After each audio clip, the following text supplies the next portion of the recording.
This is Real Life with Deb Waterbury, a real show for real people with real issues.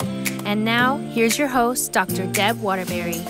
Welcome back to this episode of Real Life with Deb Waterbury. I'm here this week with Karen Wendling. Hello. So we've been talking, and again, this show is all about dealing with some relevant issues. Real life. Real life stuff, yes, obviously, and just two women talking about that, but doing it from a godly perspective. Yeah. Because they're dime a dozen are you going to be able to find shows talking about this stuff. Mm-hmm. But if we don't filter everything through our relationship with God and through our relationship with Christ, we're going to go astray. Yeah, God-centered lenses. That's exactly right. And so, you can have these discussions and you can sit in on these discussions, and if you and your friends are talking about stuff, that's great to decompress and kind of commiserate together and discuss these things, but you've got to always bring it back down to, I am first and foremost a child of God, the bride of Christ. So if that's who I am first and foremost, everything else has to filter down from that. It's the trickle-down theory, from Reagan's economics, but it's really about our walk through our lives. And it all trickles down from there. So we've talked about priorities, boundaries. We've talked about baggage, carrying baggage in. Last week Dee and I started talking together about relationships. Especially with our friends. So this week I thought it was a good thing for us to talk about having romantic relationships and how can you view a romantic relationship from a godly perspective, and why do we even do that? I've taught through the Song of Solomon. I know you've heard me teach through that, and it is a difficult topic for many people. They want to separate them. They want to separate your romantic relationships from your godly relationship because they don't feel like they intermingle. Like, romance and sexual relationships and all that stuff seems like it doesn't have any place when you're talking about God. Well, God created it all. Exactly. So, but because we and sex is good within the confines of marriage. Right. 31 years married. Yes, exactly. And 34 here too. It is good, but we have to be willing to be able to see that those things are not separate. Right. They're not mutually exclusive. And so your relationships, romantically, sexually, those kinds of relationships are to be done in a godly way. It doesn't make you a prude. Doesn't mean that, being prudish is not godly. That's not necessarily the same thing. Yeah. Prudish and godly are not interchangeable. But it is about having appropriateness and then understanding that God did ordain those things. The premise has been set for romance with our relationship with Christ, which is what I was talking about with Song of Solomon. It was very difficult for women, and they told me this when I taught this series on the Song of Solomon. I just can't really think about Jesus that way. He's wooing you. Yes, because that is the ultimate romance. The ultimate romance is the Son of God, who is God. I mean, he is part of the triune. So the part of the deity of that, and he is God, that he does it. And I love that phrase you just said. He has wooed you. He adores you. It is a romantic relationship. We, however, have dictated somehow or another in our own psyche and the way that we live that is not godly. But I think it's important that we understand there are godly romantic relationships, and that's the way we should view our relationships from a romantic standpoint. I couldn't love my husband, and my husband couldn't love me unless we first loved Christ. Amen. To the level that we love each other. Right. Because love is a feeling, but it's a choice. Yes. You choose to be in love with them. That's right. Because there's many times I didn't like him. And many times he didn't like me. Right, but we chose to love each other. Through all of that. But exactly romance has to be there after 31 years of marriage. Absolutely. And you have to date each other. If we were to define romance, what would you define romance as? To me, it's all the little things. It's him thinking of me and doing something for me that he actually thought about doing for me. Yes. It's me doing something for him, even if that's like potatoes. Like his favorite potatoes, or here's your cup of coffee and here's your newspaper. It was me thinking of him, or that little look, and we say good morning to each other every single morning. Good morning, and not like, whatever. It's like literally, good morning, how are you? Here's your coffee, whatever. And so, and it's so, what you're saying, I think is exactly right. And as you're speaking, I'm thinking about how Christ first demonstrated all of those things because he is the ultimate romance. And so what you said, the little things you do for each other, the little times you think about one another. How many times am I utterly awestruck that God paid attention to some minutia in my life.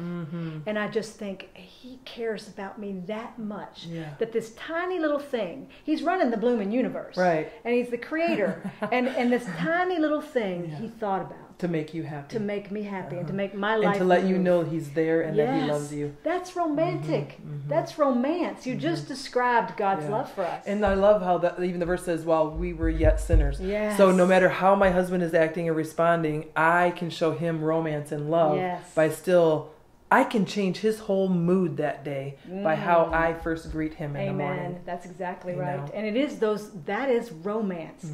And it was first demonstrated to us by Jesus. So therefore, and by God. So how we can think we can separate those two is beyond me. Right. To think that romantic relationships here with individuals can somehow another be separated from our relationship to God. Because our entire relationship to Christ, everything about it is romantic. It is all about the beauty of the little things that he does for us. That's romance. I mean, it is the little things that he does for us, the little ways that he proves that he thinks about us. I mean, the things that he's done in the past, dying for us. Right. As you said from Romans 5, that while we were still sinners, while we were against him, the actual language there, the actual original language implies that we were enemies, implies that we were moving against him. And while we were moving against him, while we were opposed to him, he died for us. That's romantic. That's beautiful romance. And so to separate those things is unthinkable in my brain. And so, in terms of that then, how do we then go about our romantic relationships here from a godly perspective? And why is that even important? I mean, how in the world do we do that? How do I move in my romantic relationships from a godly perspective? I think it's most romantic when my husband will take my hands and pray with me. I mean, I don't think there could be anything, I could get choked up. I don't think there could be anything more romantic than my husband leading me spiritually and in the morning grabbing my hands and praying for me, for us, for our family, for that day. Absolutely. It's the best. It is. Better than any flowers he could get me, better than anything, because I know that he is seeking God and trusting God and he's leading me to God. Yes, it's absolutely. the best. It is the best. And it's the best for us. You may have a husband or a situation that doesn't do that. Right. But you can still move in that romantic relationship knowing that that's what God does for you and what Christ does for you. But then that's what you seek. Yeah. You seek a relationship that is going to magnify Christ. And when that happens, it does demonstrate the most amazing romance. And again, understanding that to move in a platonic way with a person you're supposed to be romantically involved in, thinking that that's godly, is antithetical to what we are demonstrated in Scripture. Because everything, as I've said, everything Christ did for us and has done for us and continues to do for us is a demonstration of romance. Now, your marriage is to be a reflection of that. You're not, and the risk of moving in a bunny trail here, and I don't think I am, we tend to think that our marriages, just like everything else, is about us. That it's that I married you so that you can make me happy. And you married me so that I can make you happy. And then if we make each other happy... I don't know who told you that. If we make each other happy, then we fulfill what marriage is supposed to be. Right. You go into that with that misconception, you're always going to be disappointed, as you just said. Right. The purpose of your marriage is to reflect your eternal marriage to Jesus. That's the point. It's an imperfect reflection. It is the closest thing that we have in this fallen place. But it is to be that reflection. That's the point of your marriage. If you're happy, if you guys are content, if you have a great relationship, all those things, as we've said before, those are byproducts of you understanding what the purpose is in your marriage. So if the purpose of your marriage is to reflect your eternal relationship with Christ, then every bit of the romance that he has with us then should be reflected in your earthly marriage. Because what you're basically doing is showing the world how this romance between me and my husband, not perfect, it's nothing compared to the romance I will have forever. Right. That, and you think about love, and you think about it's about intimacy, and intimacy is I know somebody inside and out, and I respond to them in an intimate manner because I know everything about them and I love them in that. It's not intimacy is not necessarily sexual. Right. Intimacy is about knowledge, and so if you think of that in terms of Christ, our most intimate relationship is with Him. And it will be forever with Him in eternity. And so everything I share with Jeff right now is, in a romantic way, should be that imperfect reflection of that, in that intimacy, in that romance. If you get your perspective correct and you understand the point of things, then you can honestly understand that romance and a romantic relationship with your husband has a greater significance than simply him making you feel like you're the most beautiful woman on earth. Right. That may in fact be a byproduct of that, but the romance that you're in right now with your husband, or with your boyfriend or your fiance or whatever, preferably moving into being your husband, should then reflect this. Right. It really is about. And how do single people do that? Well, like how do single people have romance yet boundaries that all both reflect Christ? Absolutely. And that is because you are, and I think that's so important, and I am going to have a guest on in the next couple of weeks about talking about dating and dating in an appropriately godly way, because everything again is about your perspective. Everything you do reflects your relationship with Christ. So if everything I'm doing is to reflect that eternal relationship with Christ, then within the boundaries of marriage is the only way you can actually do that. He is my husband. God very clearly in the Bible refers to us as espoused, him being the bridegroom, us being the bride. So in terms of that, then that's the reflection of my relationship with him. Everything has to move out of that in this imperfect place, so that if you're not in that place, that marriage place in this world, then you can't necessarily have the level of romance and intimacy until you are. You shouldn't, because you're reflecting this relationship, which is also an espousal. He's your bridegroom, you're his bride. So you can't, you want to move toward that kind of romance, but you certainly can't express it outside of marriage. You shouldn't, because that level of romance is required and reserved for marriage, because you are reflecting this marriage.